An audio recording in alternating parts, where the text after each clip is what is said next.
ગુજરાતમાં સ્થાનિક સ્વરાજની ચૂંટણીઓની જાહેરાત થઈ ચૂકી છે।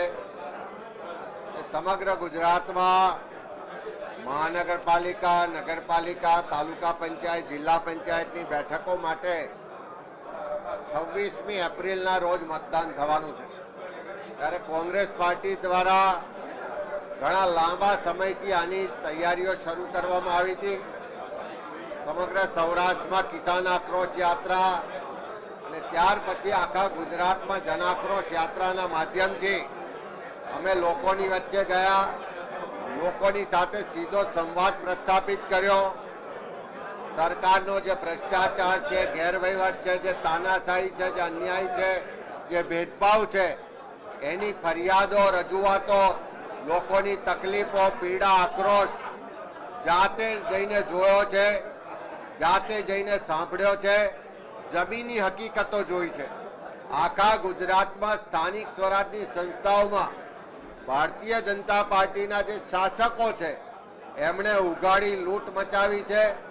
પ્રજાના પડસેવાના ટેક્સના પૈસા લૂંટી રહ્યા છે। ચારે બાજુ ભ્રષ્ટાચાર થઈ રહ્યો છે, લોકો હેરાન પરેશાન છે।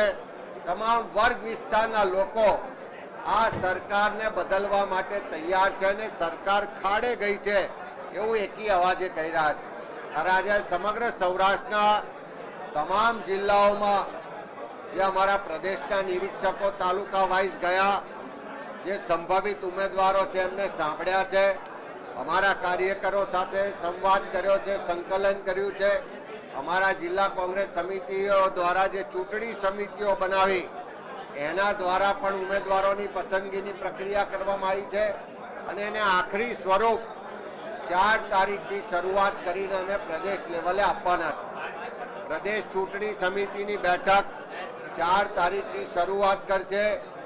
એક એક શહેર, એક એક જિલ્લાના જે પણ અભિપ્રાયો આવ્યા છે, જે પણ ઉમેદવારોની પેનલો બની છે એની પર વિસ્તૃત ચર્ચા કરી અને અમારા પ્રભારીશ્રીઓની ઉપસ્થિતિમાં એને આખરી સ્વરૂપ આપવામાં આવશે અને 5મી તારીખથી તબક્કાવાર ઉમેદવારોની યાદી જાહેર કરવામાં આવશે।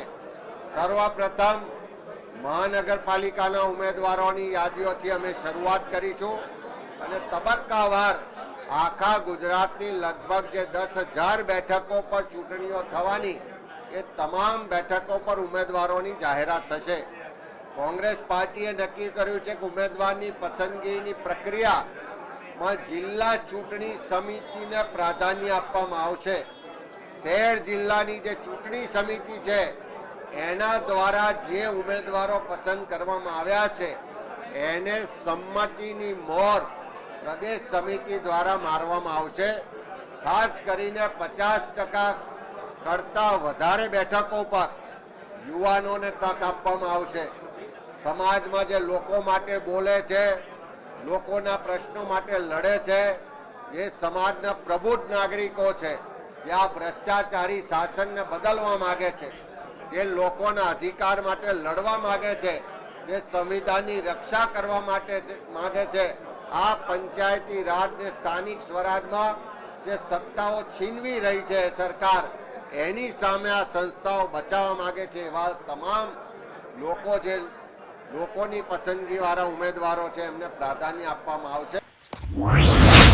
News updates,